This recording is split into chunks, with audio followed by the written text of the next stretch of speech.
Hello guys, welcome to my YouTube channel. आज हम बात करेंगे न्यूबॉर्न फीडिंग बेसिक्स के बारे में कि न्यूबॉर्न को कितना मिल्क की ज़रूरत पड़ती है, वो कितना फीड इनिशियल टाइम में लेते हैं, फर्स्ट टू सेकंड वीक में वो कितना मिल्क ले सकते हैं, उसके बाद वो कितना मिल्क लेते हैं, उन्हें दिन में कितनी बार फीड कराना चाहिए, कितना अमाउंट में फ़ीड कराना चाहिए, हमें ब्रेस्ट फीड कब स्टार्ट करना चाहिए, हमें लैचिंग की प्रोसेस कैसी करनी चाहिए और हमें कैसे पता चलेगा कि हमारे बच्चे ने इनफ ब्रेस्ट मिल्क या फॉर्मूला मिल्क लिया है या नहीं लिया है। तो इस वीडियो में हम आज इसी के बारे में बात करेंगे। सबसे पहले तो हमारा जो बच्चा होता है, जो तुरंत पैदा होता है, उसे बहुत ज़्यादा मिल्क की ज़रूरत नहीं होती है। वो उसका पेट बहुत छोटा होता है, वो बहुत ही स्मॉल क्वान्टिटी में मिल्क लेता है। जैसे जो इनिशियल वीक होता है या फर्स्ट के शुरू के जो 5-6 दिन होते हैं, उस टाइम उसका जो फीडिंग पैटर्न होता है वो इतना ही होता है कि वो 10 से 30 ml तक ही मिल्क ले पाता है। उसके बाद धीरे धीरे वो सेकेंड वीक में जब जाता है तो वो 50 ml से लेके 90 ml तक बच्चे टू बच्चा डिपेंड करता है वो कि वो कितना मिल्क लेता है। आपको फ्रीक्वेंटली दूध पिलाना चाहिए, उसे हर 2 से 3 घंटे में आपको फ़ीड कराना चाहिए। और अगर बच्चा आपसे डिमांड करता है पहले भी या जल्दी भी, तो भी आपको फ़ीड कराना चाहिए। तो सब रही भी ये बात कि न्यूबॉर्न बच्चे को कितने मिल्क की ज़रूरत पड़ती है। अब हम बात करेंगे कि हमें बच्चे को ब्रेस्ट फीड कब स्टार्ट करना चाहिए। अगर आपकी नॉर्मल डिलीवरी होती है या फिर आपकी सी सेक्शन डिलीवरी भी होती है, तो भी कोई भी डिलीवरी होती है, थोड़ी सी मदर को कॉम्प्लिकेशन, पेन और ये बहुत सारी दिक्कतें तो होती ही होती हैं। लेकिन आपको एज़ सून एज़ आप जैसे ही कंफर्टेबल होते हैं डिलीवरी के बाद, आपको ब्रेस्ट फीडिंग स्टार्ट कर देनी चाहिए, जिससे कि आपके बच्चे को आगे जाके दिक्कत नहीं होगी और इनफ ब्रेस्ट मिल्क सब मिलेगा। अब ये बात होती है कि कब हमें एक सी सेक्शन वाली माँ कब शुरू कर सकती है। नॉर्मल मदर जो होती हैं, जो नॉर्मल डिलीवरी जिनकी हुई होती है, उनके लिए थोड़ी सी चीज़ें आसान होती हैं एज़ ए कंपेरिजन टू आप सी सेक्शन की जो मदर्स होती हैं, क्योंकि वो उनके स्टिचेस में इतना पेन होता है कि वो बैठ तो पाती नहीं है, वो बिल्कुल कंफर्टेबल नहीं होती हैं, उन्हें इतने एंटीबायोटिक्स चल रहे होते हैं, इनको इंसिजन में पेन होता है, तो वो ब्रेस्ट फीडिंग कराने में थोड़ा सा अनकम्फर्टेबल होती हैं शुरू के टाइम में। लेकिन आप अपने पेन को थोड़ा सा दूर रखिए और जितनी जल्दी हो सके आप अपने बच्चे को लैच कराना स्टार्ट कर दीजिए। आप अपने बच्चे को ज़्यादा से ज़्यादा स्किन टू स्किन कांटेक्ट दीजिए, अपने बच्चे को अपने पास रखिए, जिससे कि आपकी जो बॉडी में है वो हार्मोन एक सिक्रीट होगा और आपका बच्चा भी बहुत काम होगा अपनी मदर से अटैच होके। तो आपको सबसे पहला काम जो करना है वो ये करना है कि आपको अपने बच्चे के साथ बहुत सारा टाइम स्पेंड करना है, अपने बच्चे को स्किन टू स्किन कांटेक्ट देना है। हमारे इंडिया के हॉस्पिटल्स में ये जनरली मैंने बहुत कम देखा है कि बच्चे को तुरंत मदर से स्किन टू स्किन कांटेक्ट नहीं देते हैं। बट आप जब अपने डिलीवरी के बाद आप वार्ड में शिफ्ट होते हैं, तो आप ये खुद से कर सकते हैं कि अपने बच्चे के साथ बॉन्ड बनाइए, उसे अपने पास रखिए, जिससे कि आपका जो ब्रेस्ट मिल्क प्रोडक्शन है वो ऑटोमेटिक बढ़ेगा। अब ये कहा जाता है कि ब्रेस्ट मिल्क आने में 3 to 4 डेज़ का टाइम लग जाता है। ये बिल्कुल गलत बात है। आपको ये चीज़ नहीं सोचनी है कि अभी मेरा ब्रेस्ट मिल्क नहीं आया तो मैं अपने बच्चे को क्या फ़ीड कराऊँ। नहीं, बच्चे को बहुत ज़्यादा मिल्क की ज़रूरत नहीं पड़ती है। आप में जो थोड़ा बहुत कोलेस्ट्रम होता है वो उसे ज़रूर दें, यानी जो गाढ़ा पीला दूध पहला होता है उसे ज़रूर देना चाहिए आपके अपने बच्चे को। और आपको वेट नहीं करना है कि आपको जब मिल्क आएगा तब आप अपने बच्चे को फ़ीड कराएंगे। नहीं, अगर आपका सी सेक्शन हुआ है तो आपको अगर सेकेंड डे से ही जैसे ही आप थोड़ा सा कंफर्टेबल होती हैं, आप बैठ सकती हैं, उसी टाइम से आपको अपने बच्चे को फ़ीड कराना स्टार्ट कर देना चाहिए। उसके लिए बहुत सारी पोजीशंस हैं, ट्राई करिए, या फिर आपका बच्चा आप जैसे कंफर्टेबल हो जैसे भी आप उसे लैच कराइए और कोशिश करिए कि आपका बच्चा आपका फ़ीड ले। दूसरी चीज़, आपको बॉटल बिल्कुल नहीं देनी है। आपको अगर आपका ब्रेस्ट मिल्क नहीं ले रहा है इनिशियल टाइम में, फ़र्स्ट 24 आवर्स तो फ़ीड करना वाकई में बहुत कॉम्प्लिकेटेड होता है। मेरे भी 2 बच्चे हुए हैं सी सेक्शन डिलीवरी से, तो मुझे पता है कि इनिशियल में फ़ीड कराना तो दूर की बात है, हम बैठ नहीं पाते, हम इधर घूम नहीं पाते, तो फॉर्मूला मिल्क थोड़ा देना पड़ता है हमें। टॉप फीड बच्चे को थोड़ा 24 to 48 आवर्स तक भी देना पड़ता है।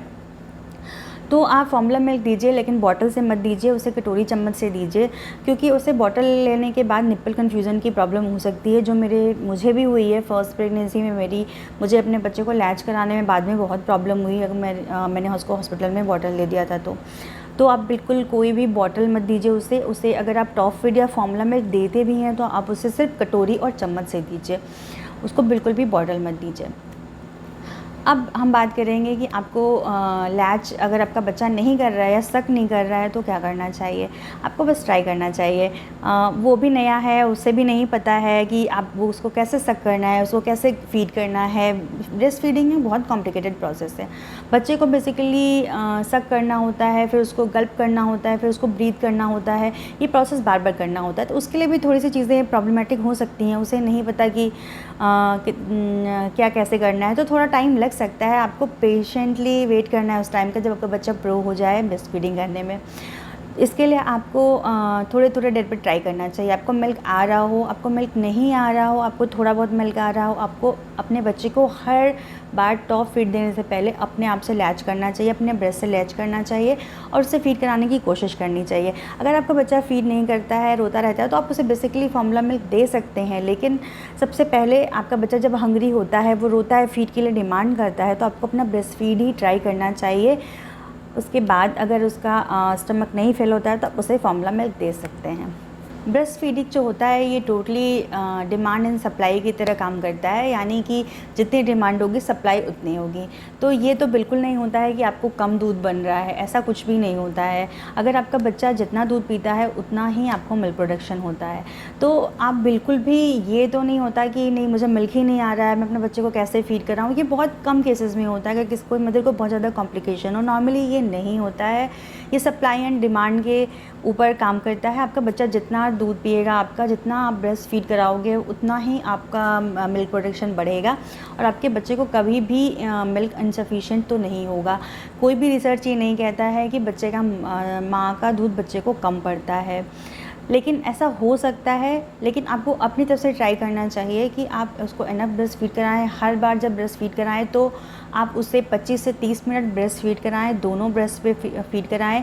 और आपको पहले एक ब्रेस्ट देना है, जब तक फुली वो एम्प्टी नहीं हो जाता पहला ब्रेस्ट, आपको दूसरा ब्रेस्ट उसके बाद ही ऑफ़र करना है।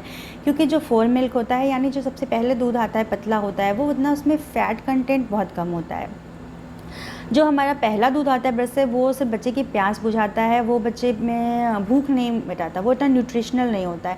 जो हिंड मिल्क होता है, यानी जो बाद का दूध होता है, वो न्यूट्रिशनल होता है, उसमें फ़ैट कंटेंट बहुत ज़्यादा होता है। तो कोशिश करनी चाहिए कि बच्चा पूरा दूध पिए ब्रेस्ट का, यानी आपका जब एक बार पूरा एक ब्रेस्ट ड्रेन हो जाए तो ही आप उसे दूसरा ब्रेस्ट ऑफर करें। और बच्चा अगर एक बार में एक ही ब्रेस्ट लेता है और उसका पेट भर जाता है, वो लैच छोड़ देता है, तो आप ये परेशान मत होइए कि यार मेरा तो बच्चे ने दूसरा ब्रेस्ट से फ़ीड किया ही नहीं। आप नेक्स्ट टाइम दूसरे ब्रेस्ट से फ़ीड कराइए जिस ब्रेस्ट से उसने पहली बार में फ़ीड नहीं करा था। तो इस चीज़ के लिए कि आपका बच्चा दोनों से ब्रेस्ट से फ़ीड करे, इस पे आप ज़्यादा ध्यान दीजिए कि आपका बच्चा एक ब्रेस्ट से कम्प्लीटली फ़ीड करे, यानी सारा जो मिल्क है वो ड्रेन हो जाना चाहिए पहले एक ब्रेस्ट से, उसके बाद आप उसे दूसरा ब्रेस्ट ऑफ़र करिए। हर फीड के बाद आपको अपने बच्चे को बर्प कराना है ताकि उसको कोई गैस की प्रॉब्लम ना हो, उसको कॉलिक की प्रॉब्लम ना हो या उसको स्टमक पेन ना हो। जो न्यूबॉर्न बेबी होते हैं वो प्रोन होते हैं बहुत ज़्यादा कॉलिक पेन के, तो इसको आपको बिल्कुल ध्यान रखना है कि हर फीड के बाद आपको अपने बच्चे को बर्प कराना है। आपको अपने बच्चे को हर 2 to 3 आवर्स में फ़ीड कराना है। और आपको कैसे पता चलेगा कि आपके बच्चे ने इनफ फीड लिया है या नहीं लिया है। बहुत सारी माएँ परेशान होती हैं कि मुझे कैसे पता चलेगा, स्पेशली आप ब्रेस्ट फीड के उसमें फॉर्मूला मिल्क के जब देते हैं तो आपको पता होता है कि आपने कितना अमाउंट दिया और आपके बच्चे ने कितना लिया है। लेकिन जो ब्रेस्ट फीडिंग मदर्स होती हैं उनको ये चीज़ का बहुत ज़्यादा कंसर्न होता है कि मेरे बच्चे ने कितना दूध पिया, मुझे तो पता ही नहीं है कि वो इनफ उसको मिल पा रहा है कि नहीं मिल पा रहा है, उसके लिए सफिशिएंट है नहीं, उसका पेट भरा कि नहीं भरा। तो आप नॉर्मल सी चीज़ें पता कर सकते हैं। अगर आपका बच्चा जो है वो खुश है, वो हैप्पी है, वो अच्छी नींद ले रहा है फ़ीड करने के बाद, तो आप इसका मतलब वो सेटिस्फाइड है। अगर आपकी फ़ीड करने के बाद भी बच्चा क्रैंकी है, रो रहा है, वो सो नहीं पा रहा है, तो इसका मतलब ये है कि हो सकता है कि उसे फ़ीड कम आपको आ रहा हो और उसका पेट ना भर रहा हो। तो इस केस में आप जल्दी जल्दी उसे फ़ीड करा सकते हैं। और आपको पी काउंट चेक करना है कि बच्चे का जो यूरिन का काउंट है वो कितना है, वो कितना कर रहा है। अगर वो 6 to 8 टाइम्स यूरिन पास कर रहा है, इसका मतलब ये है कि उसको इनफ ब्रेस्ट फीडिंग मिल रही है। कोई भी भूखे पेट नहीं सोता है, कोई भी बच्चा भी नहीं सोएगा। अगर उसका पेट नहीं भरा है तो ऑब्वियसली वो बहुत क्राई करेगा, बहुत रोएगा और बहुत क्रैंकी होगा। तो अगर आपका बच्चा हैप्पी है, काम है, अच्छे से सो रहा है, 22 घंटे की नींद ले रहा है, तो आप टेंशन मत लीजिए, आपके बच्चे का पेट भर रहा है।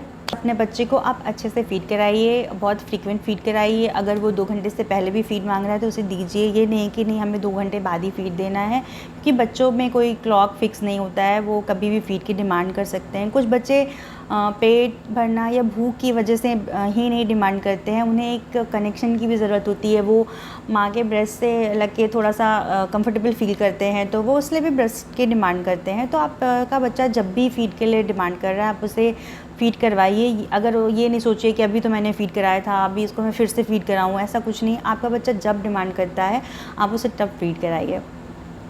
और अगर आपके बच्चे का वेट गेन अच्छा हो रहा हो, जो WHO का स्टैंडर्ड है वेट गेन का, अगर उस हिसाब से आपके बच्चे का वेट गेन हो रहा है, इनिशियल के जो टाइम होता है, कुछ डेज़ होते हैं, उसमें बच्चे अपना जो बर्थ वेट होता है थोड़ा उसको लूज़ करते हैं, लेकिन 5 से 6 दिन बाद वो धीरे धीरे फिर गेन करने लगते हैं। तो जो WHO का स्टैंडर्ड है बच्चों के वेट गेन का, उस हिसाब से आपका बच्चा वेट गेन कर रहा है, तो इसका मतलब ये है कि उसको इनफ ब्रेस्ट मिल्क मिल रहा है। तो ये है कुछ न्यूबॉर्न के ब्रेस्ट फीडिंग के बेसिक्स, जिसको आप ध्यान में रख के अपने बच्चे के लिए फीडिंग और अपने लिए खास करके फीडिंग बहुत आसान बना सकते हैं। अगर आपको मेरी वीडियो पसंद आई हो तो प्लीज़ लाइक करिएगा, सब्सक्राइब करिएगा और शेयर भी करिएगा। Thank you for watching.